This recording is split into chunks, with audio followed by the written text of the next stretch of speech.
Hello, my friends. Mabo is back in Canada. I even had a haircut after 6 months.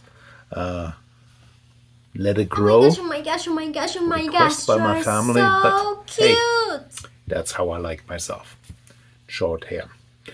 Anyway, so I'm back in the studio and I'm about to start something new. I have absolutely no idea. I'm gonna go again spontaneous on a 18 by 24 paper, and I will film the process, and then hopefully it will be beautiful enough to sell.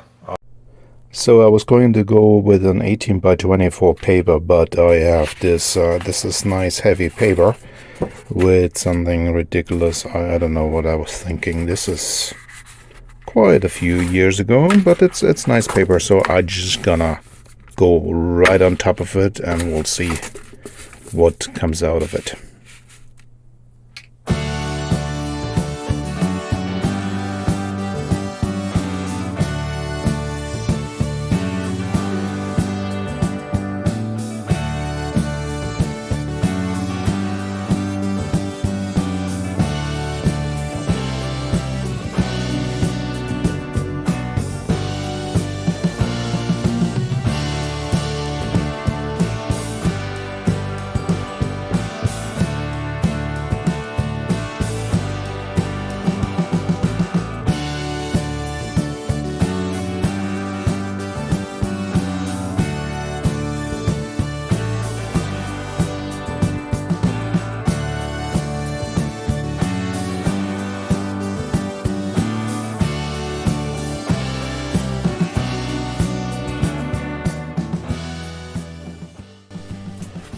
So at this point, I just gonna let it dry because I don't wanna smear it too much.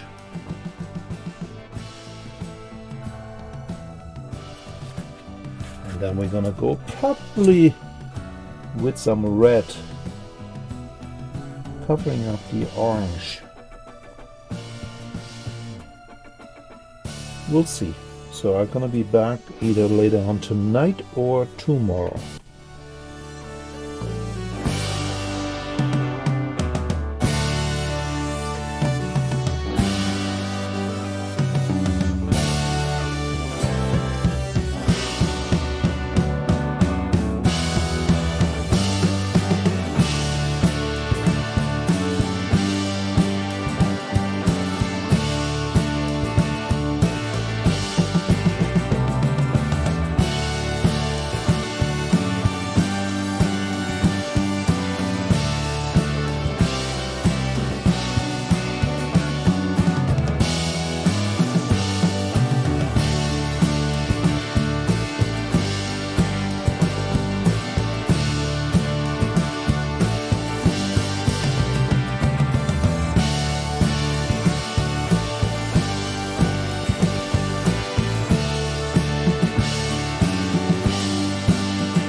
So I guess I discovered the source of that flickering here. That must have been those LED lights I have in here, which is strange because right now it's not flickering. I turned off the big LED lights and I just have a smaller light source, and that seems to be a magic trick. Anyway, so I fiddled a little bit more with some little smaller details in between, little messages, secret messages. I'm gonna let it rest overnight. Tomorrow I have a take a look and see if I'm satisfied. I'm gonna add probably a spray coat of varnish, because the neon, those little neon markers I'm using, those ones, they're not really waterproof. So when I start brushing on the varnish, they just gonna disappear. With the spray varnish, that usually takes care of it. And you know what I just thought? In 150 years, when this piece is being cleaned and analyzed in some lab, and they finally remove layers and layers, they will discover that face underneath, just like they did in some of the old Rembrandts and the old masterpieces. Do you think so? Do you think it will be around in 150 years? I sure hope so. Anyway, so yeah, like I said, let's let that dry overnight and have a look at it again tomorrow.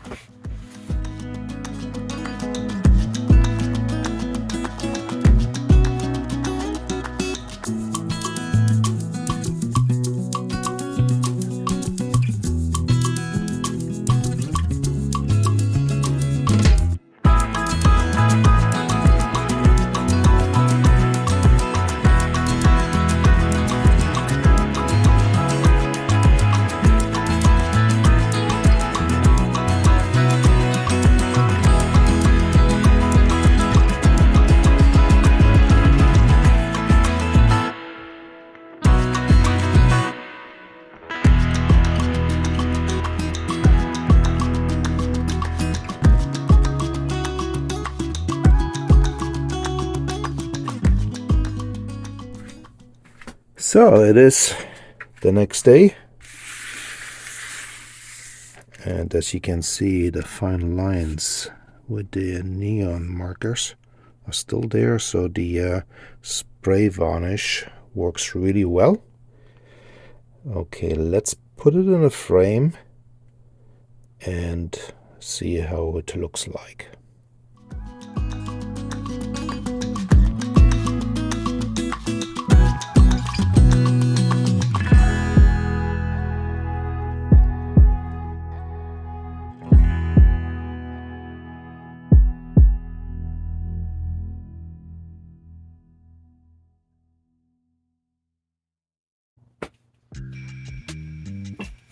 Okay, amigos,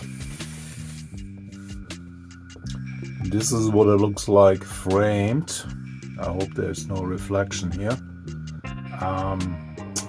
I personally would probably use a larger frame with a matting around, even though you have some plank space around, but I think it would look better, but it can also be framed like this. So that's the frame test, and I guess this is an IKEA ribber. I forgot the size, but yeah, so IKEA frames are pretty reasonable. Sometimes you get lucky to get frames at Walmart. At least they have some of the sizes, and then again, if you go in the professional frame shop, they're fairly expensive.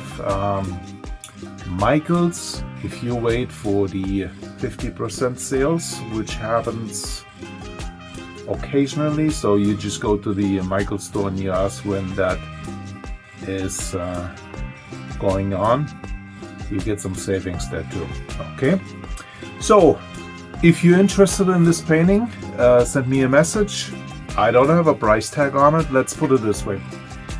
As you know, I don't make money on those paper paintings. I sell them really cheap simply because I believe everybody should own an original.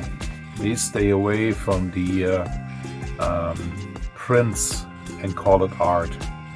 There are millions around. You're not the only one. Every painting I produce is the one and only. I never offer any prints. And so just send me an email and make me an offer. And plus the shipping. The shipping is fairly reasonable, probably around $25. So whatever you can afford. If I noticed that you are perhaps a first-time buyer, you might get away with a cheap deal. Just inquire and we'll see. Okay? So that's it for now. Please be nice to each other, drink in moderation, and we see you probably in 2 weeks or so. All right? Bye-bye.